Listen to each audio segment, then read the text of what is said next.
सीताराम चरित अति पावन, मधुर सरस अरु अति मन भावन।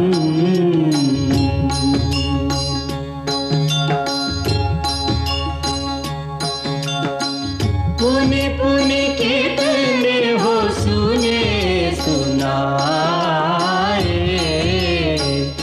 ये की प्यास बुझत न बुझाए।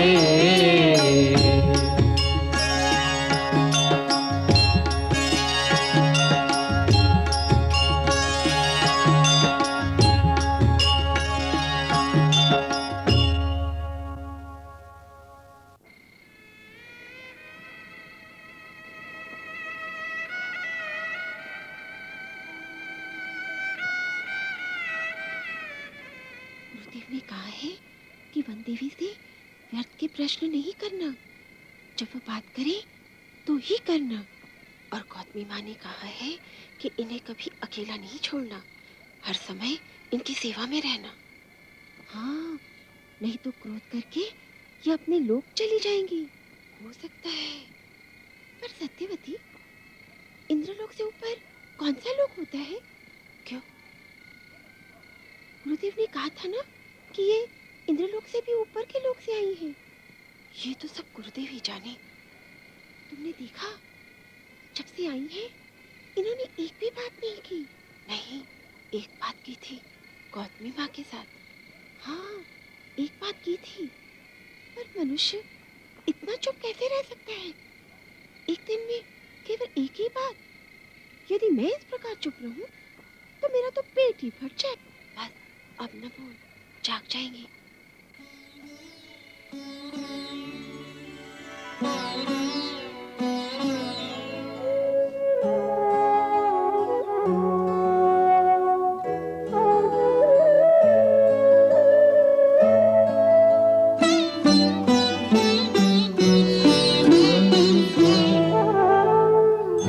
एक वन में एक राजमहल में, घास बिछा धरती पर सोए, बिरहा का गंगा जल आकर दोनों के नैनों को धोए।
छिन की सुधियों में राम रहे अब खोए खोए। राज मुकुट सर पर अंतर में वैदेही संजोए।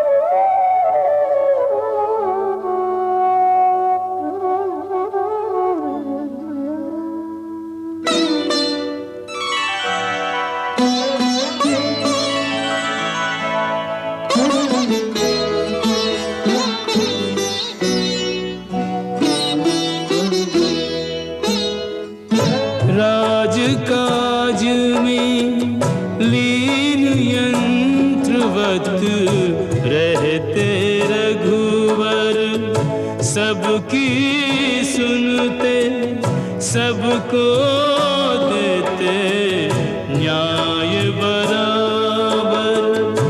राम राज में कष्ट किसी को कुछ नहीं, तिल भर कोई न जाने बीत रही क्या राम के मन पर, जिसके आने की नहीं आशा, विरही मन उसका मगजोए।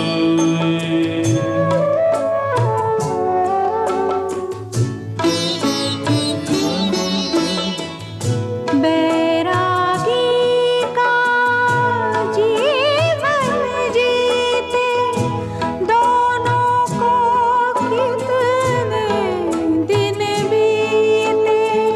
सीता जपती राम की माला, राम हृदय कहे सीते सीते। बिरहा के इस अतल सिंधु ने राम सिया के हृदय डुबोए। बिरहा के इस अतल सिंधु ने राम सिया के हृदय डुबोए। तीनों लोक हैं सहमे सहमे, अब क्या बीते अब क्या होए।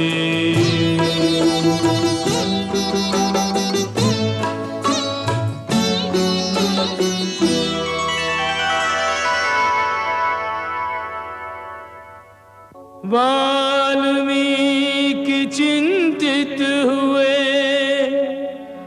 दशा सिया की देख, कैसे बदलेगी सिया यूं विधना के लेख।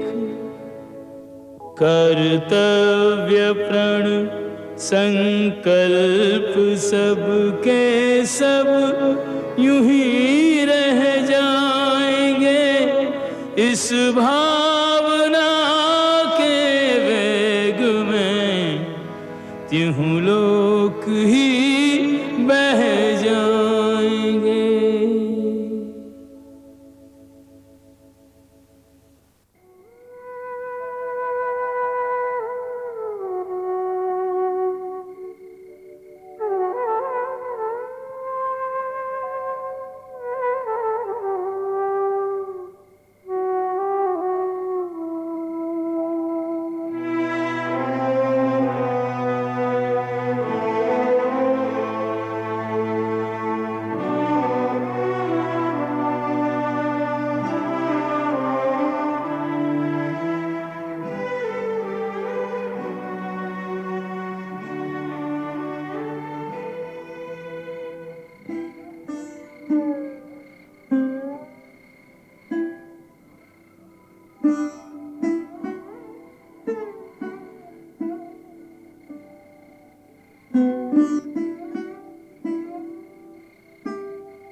पुत्री,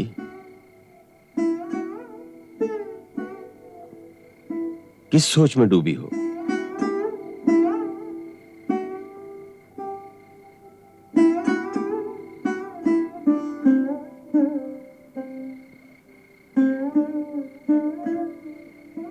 कुछ नहीं गुरुदेव, बैठे बैठे मन यूं ही अयोध्या पहुंच गया। यदि मन से बार बार अयोध्या ही भागना था तो अयोध्या छोड़ी क्यों थी? मन है बार बार उनके श्री चरणों में चला जाता है। पुत्री, मन का तो स्वभाव ही यही है कि वो इधर से उधर भटकता रहे। मनुष्य यदि अपने मन के अधीन हो जाए तो मन उसे भी अपनी तरह इधर से उधर भटकाता रहता है। परंतु जिसने अपना कोई लक्ष्य निर्धारित कर लिया हो, उसके पास मन के पीछे बावला होकर इधर से उधर और उधर से इधर भटकने का समय ही कहां है। उसको तो केवल उसी एक मार्ग पर आगे जाना होता है जो उसे सीधा उसके लक्ष्य तक पहुंचा दे। पुत्री, तुम एक लक्ष्य लेकर चली हो। तुमने पूर्वजों के सामने जो शपथ ली थी उसे याद करो। तुमने कहा था, मैं मिथिला नरेश, राजा जनक की पुत्री सीता, अपने महान पति, अपने भगवान श्री राम के चरणों की शपथ लेकर वचन देती हूं कि आज के पश्चात मेरी छाया भी आपके पवित्र राजकुल पर नहीं रहेगी। मैं अपने नाम का भी त्याग करती हूं, जिससे यह कलंकित नाम किसी की जिह्वा पर ना आए। मैं रघुकुल की भावी संतान को अपने गर्भ में धारण करके जा रही हूं और वचन देती हूं कि इस संतान को इस योग्य बनाऊंगी कि वो आपके नाम और कीर्ति को और भी उज्जवल करे।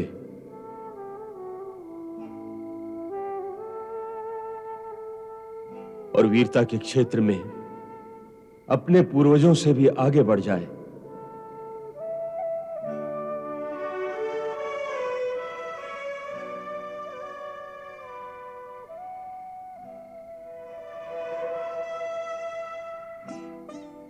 तुमने जिस संतान को उन पूर्वजों से भी बढ़कर प्रतापी और वीर बनाने का संकल्प लिया है, उस संतान पर क्या हर समय की उदासी या मन की भटकन के संस्कार डालना चाहती हो? तुम्हारी इस मन स्थिति का क्या प्रभाव होगा तुम्हारी संतान पर? तुम्हें अपने मन में निराशा और उदासी को स्थान ही नहीं देना चाहिए। तुम्हें एक कर्मवीर मां की भांति अपनी संतान के भविष्य, अपने कुल के भविष्य, अपने देश के भविष्य के बारे में आशावादी विचारों का एक ज्योतिर्मय वातावरण अपने चारों ओर फैला देना चाहिए, जो सारे जीवन को उज्जवल कर दे।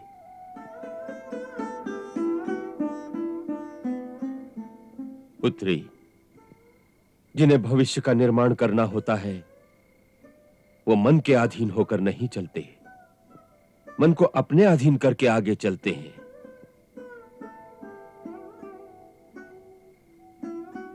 तो पुत्री, मन के अश्व पर लगाम डालकर उसे अपने लक्ष्य के रास्ते पर चलाओ।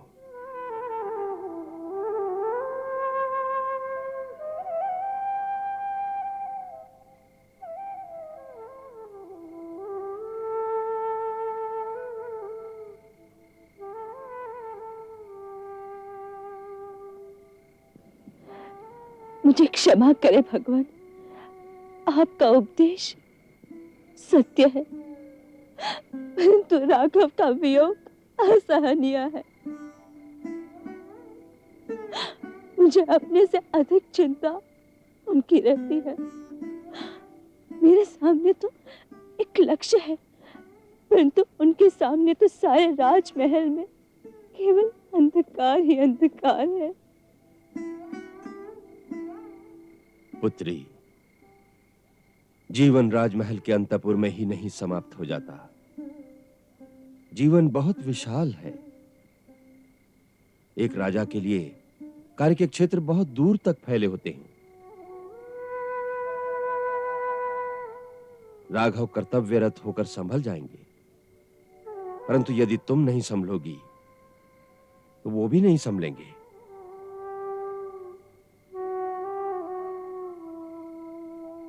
दो प्रेमियों के बीच उनके मन की तरंगें एक अदृश्य रूप में एक दूसरे तक पहुंचती रहती हैं। यदि तुम इसी प्रकार विरह और दुख की तरंगें भेजती रहोगी तो वो उन्हीं लहरों में डूबते रहेंगे।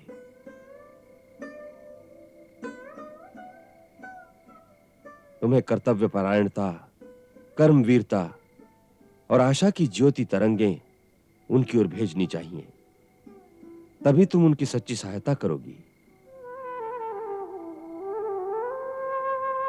पुत्री, इस विरह और निष्क्रियता के अंधकार से निकलो और एक ज्योतिर्मय उज्जवल भविष्य के निर्माण में व्यस्त हो जाओ। यह मत भूलो कि एक महान बलिदान के पथ पर तुम बहुत बड़ा उत्तरदायित्व लेकर चली हो।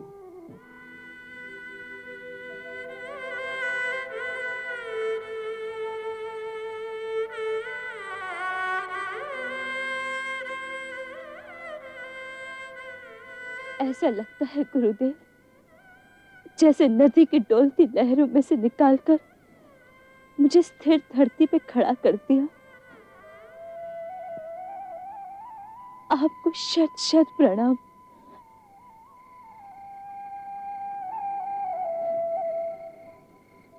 मुझे आशीर्वाद दीजिए कि मैं आपके बताए हुए मार्ग पर दृढ़ता से आगे बढ़ सकूं।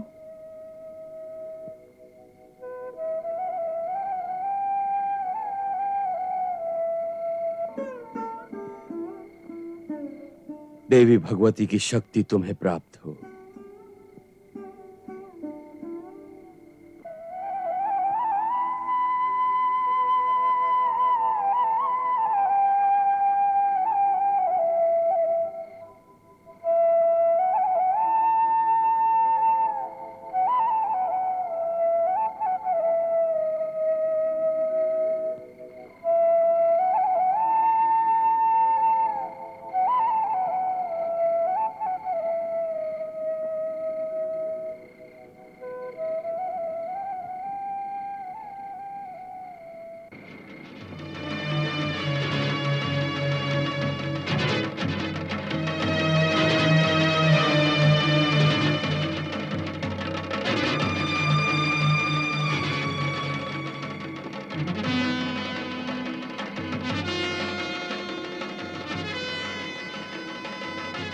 एक राजसी रथ अयोध्या की ओर आ रहा है।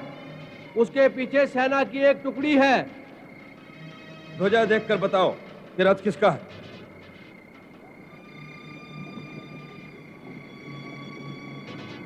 अंधेरे में दिखता नहीं। अपने सैनिकों को तैयार कर दो। जो आज्ञा।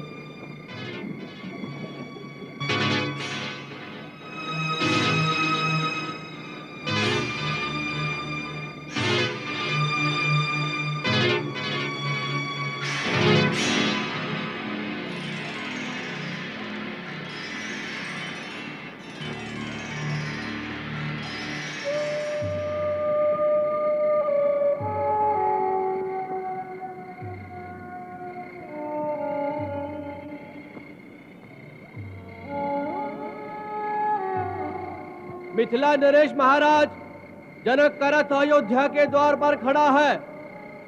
महाराज स्वयं रथ में विराजमान है। द्वार खोल दिया जाए।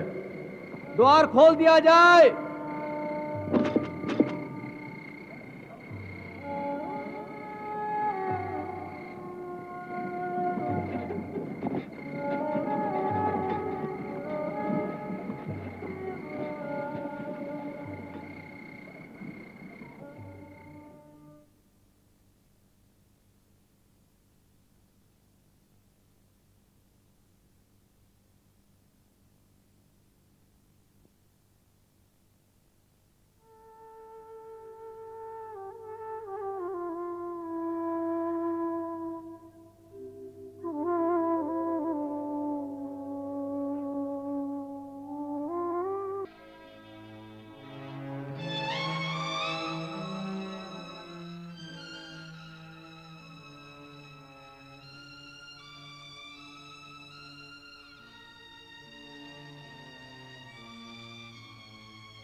भैया,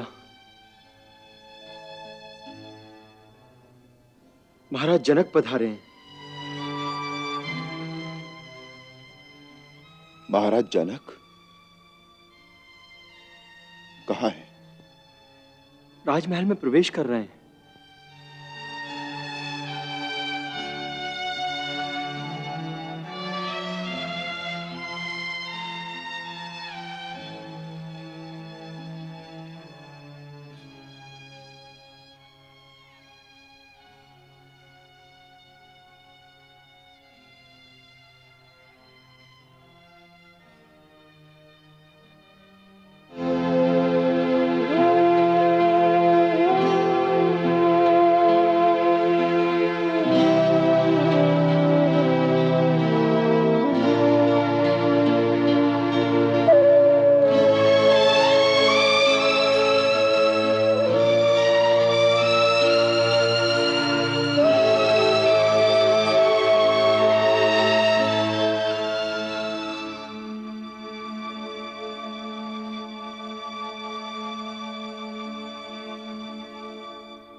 आसन ग्रहण कीजिए।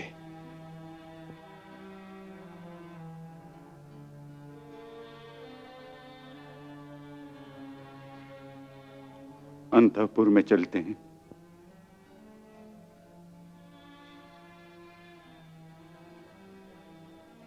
आइए।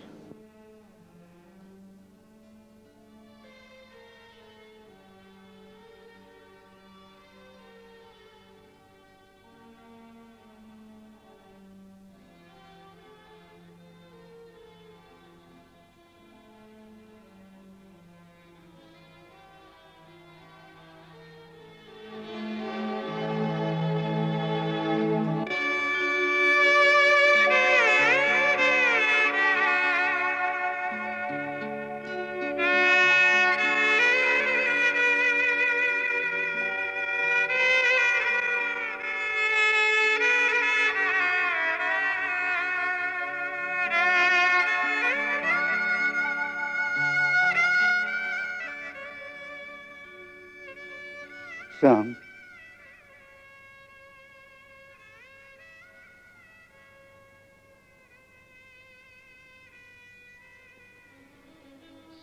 महाराज, मैं आपके हृदय की अवस्था समझता हूं।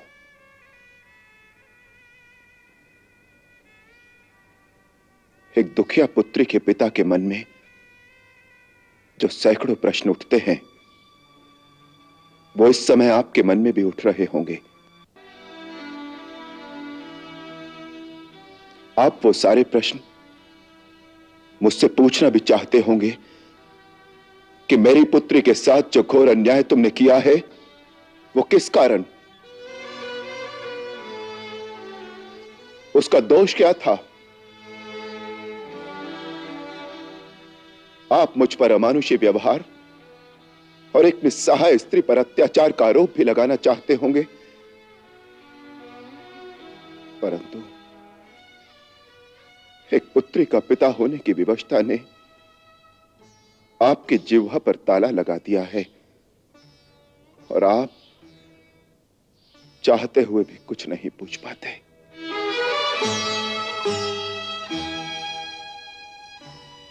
मुझे यही आशंका थी कि आप एक दिन ये सारे प्रश्न मुझसे पूछने अवश्य आएंगे,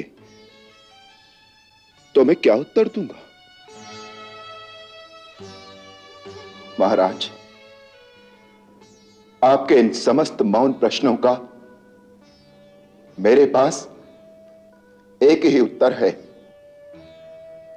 कि आप जितने भी आरोप मुझ पर लगाना चाहते हैं वो सभी सत्य है।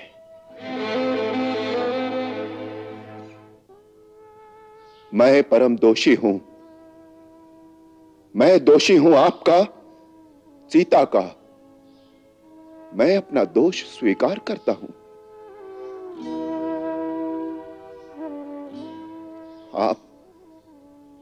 आप इसके लिए जो भी दंड मुझे देना चाहें वो मुझे स्वीकार है।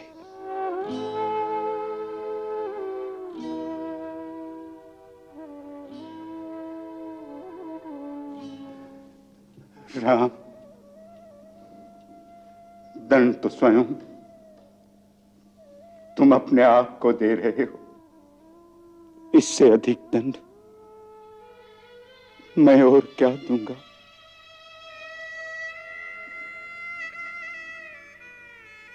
मैं तो विधिना का ये खेल देख रहा हूं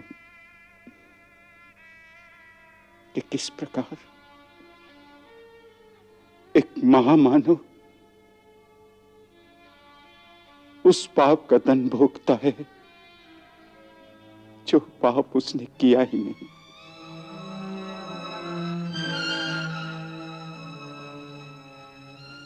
मैं तुम्हारी ये तपोभूमि देख रहा हूं जहां पर एक राजा अपने राजमहल में रहते हुए भी साधु हो गया है।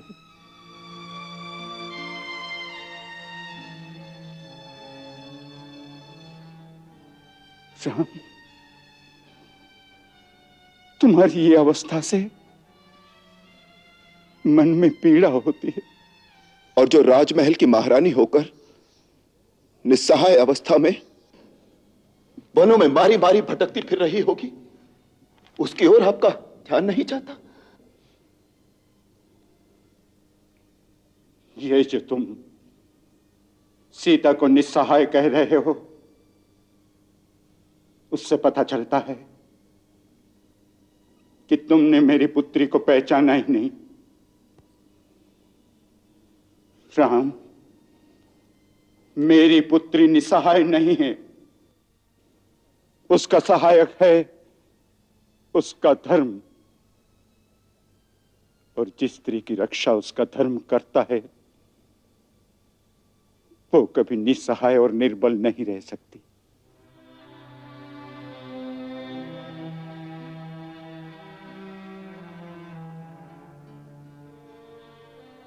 यदि मेरी पुत्री सचमुच असहाय होती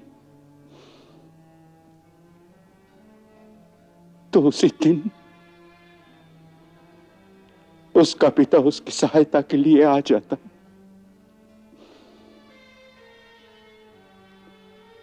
क्योंकि उसी रात मुझे पता चल गया था। उसी रात पता चल गया था? फिर आप क्यों नहीं आए? सीता का यही आदेश था और आज भी मैं आया हूं सीता का आदेश पालने के लिए। सीता का आदेश पालने? क्या आप सीता से मिले हैं?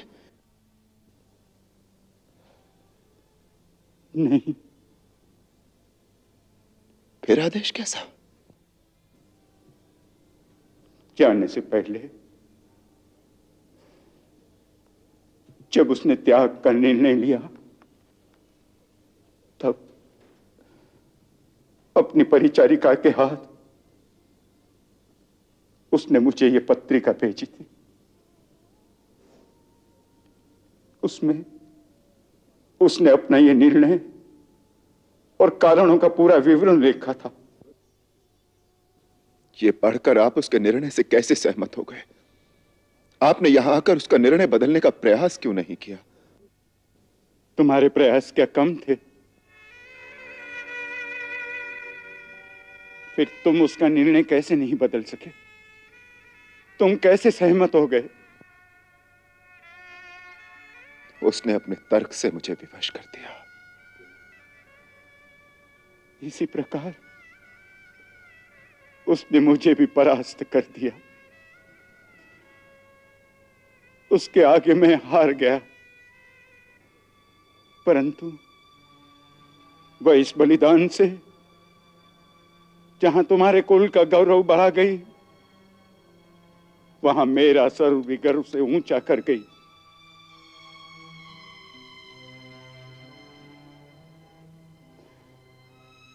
इस पत्रिका को पढ़कर सीता की पूजा और वंदना करने को मन होता है। उस पर सारी नारी जाति युग युगांतर तक गर्व करती रहेगी। देखो देखो राम, जाते हुए भी उसे तुम्हारी ही चिंता थी, इसलिए तो उसने मुझे रोक दिया था। देखो देखो राम। जाने से पहले कितना मन करता है कि आपके श्री चरणों के दर्शन करके जाऊं। कौन जाने फिर इस जीवन में ये अवसर मिले या ना मिले, परंतु यदि आप यहाँ आएंगे तो राघव अपने को दोषी मानकर आपके सामने दृष्टि नहीं उठा सकेंगे।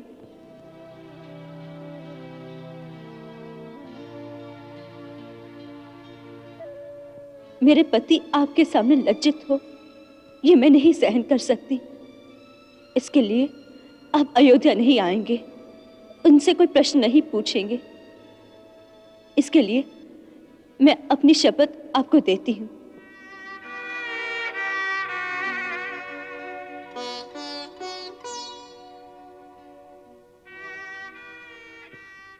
और एक बात की शपथ आपको देती हूँ, यदि आप ये सुने कि मेरे जाने के पश्चात राघव अपने आप को नहीं संभाल सके, तो आप उसी समय अयोध्या आएंगे, उन्हें सांत्वना देंगे।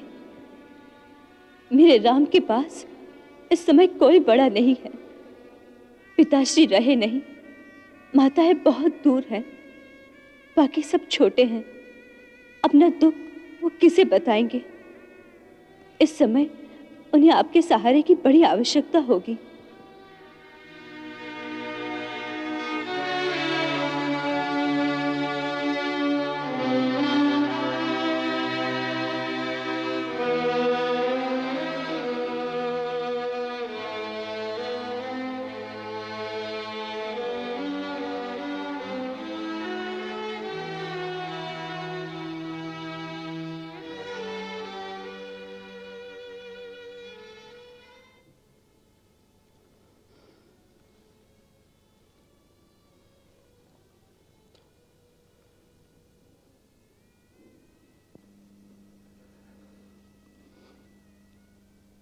इसलिए जब तुम्हारी अवस्था से विवश होकर लक्ष्मण ने मुझे यह संदेशा भेजा कि तुमने कितना कठोर व्रत धारण किया है, किस प्रकार तुम संसार से विरक्त होते जाते हो,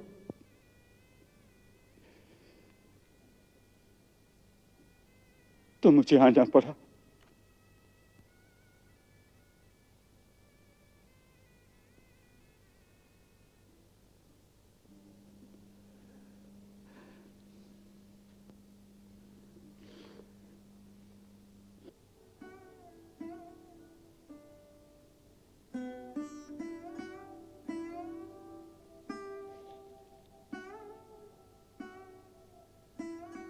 क्षमा भैया, मुझसे आपकी यह मौन वेदना सही नहीं गए।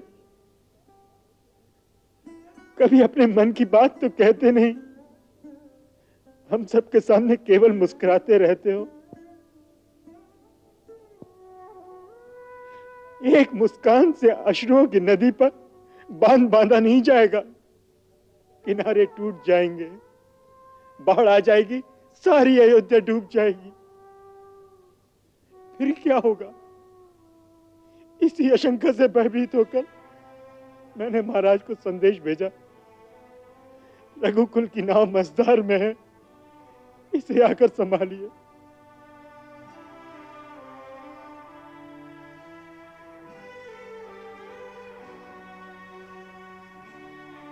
राम, मैं तुम्हें यह कहने आया हूं कि मेरी पुत्री का बलिदान विफल मत करो।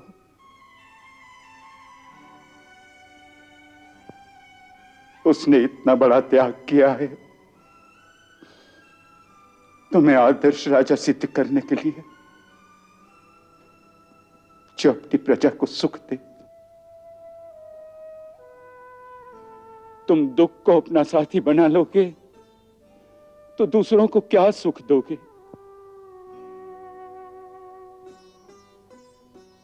और फिर तुम्हारी आत्म पीड़ा की तरंगे सीता जहां भी होगी उस तक अवश्य पहुंचती होगी।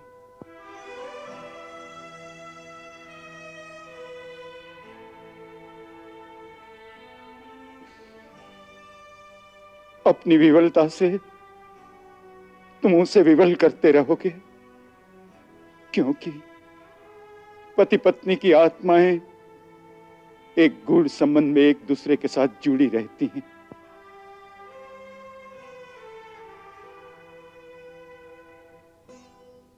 सीता के लिए, सीता के गर्भ में पल रही अपनी संतान के लिए तुम्हें अपने मन को पीड़ा के क्षेत्र से निकालकर कर्म के क्षेत्र में लगाना होगा।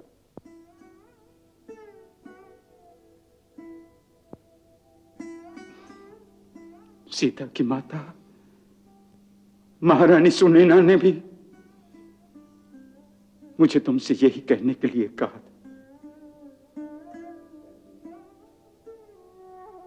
माता ने केवल संदेशा भेजा है, स्वयं नहीं आई। ठीक ही तो है, जिस अयोध्या में सीता नहीं, उस मृत नगरी में आकर वो क्या करते हैं? नहीं राम, नहीं, ऐसी बात नहीं। वो अवश्य आना चाहती थी, परंतु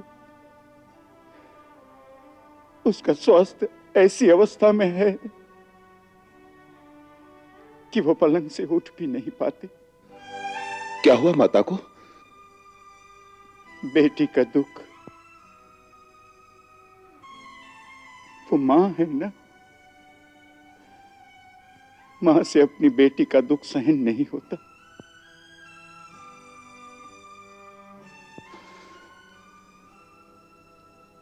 जिस दिन पत्र मिला, वो अपना कलेजा पकड़कर पलंग पर बैठ गई और आज तक फिर नहीं उठी।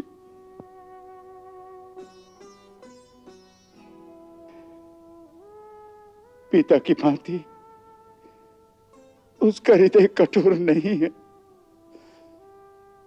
मां है, मां।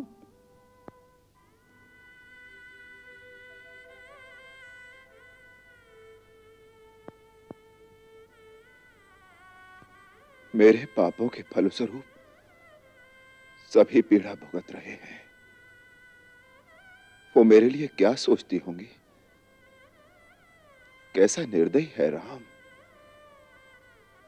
हमारी पुत्री के साथ इतना बड़ा अन्याय हुआ है, और वो जिसके कारण हमारी पुत्री इतना महान कष्ट भोग रही है, वो 2 घड़ी के लिए सांत्वना देने भी नहीं आया।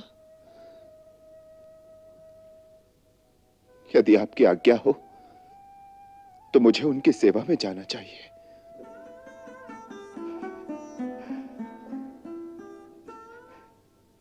यदि ऐसा हो सकता है तो बड़ा उपकार होगा हम पर। तुम्हारे जाने से महारानी सुनैना को ढाढ़स बन जाएगी।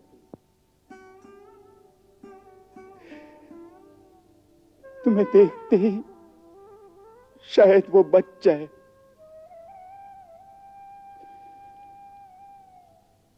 मैं ये जानता हूं, फिर भी अयोध्या के महाराज को मिथिला बुलाने का साहस नहीं कर सका। महाराज, राम अयोध्या का राजा सही, परंतु राम आपका पुत्र भी है। पुत्र को आज्ञा देने में पिता ऐसा संकोच तभी करता है जब उसे पुत्र में कोई खोट दिखाई दे। मेरे में खोट तो होगा ही। नहीं राम, तुम्हारे मन में खोट की कल्पना करना भी पाप है। मुझसे भूल हो गई। मुझे ये संकोच नहीं करना चाहिए था।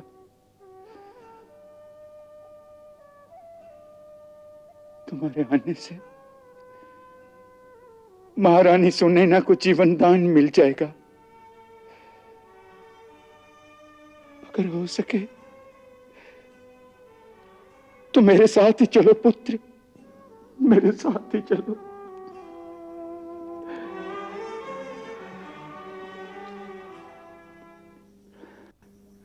मंगल भवन अमंगल हारी, प्रभु सुदशरथ अजिर बिहारी।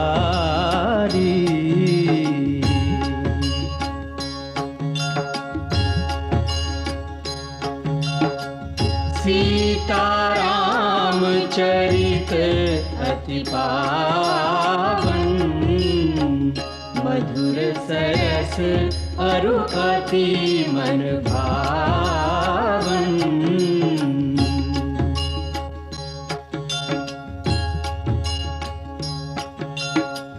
पुनि पुनि कितने हो सुने सुनाए, की प्यास बुझत न बुझाए।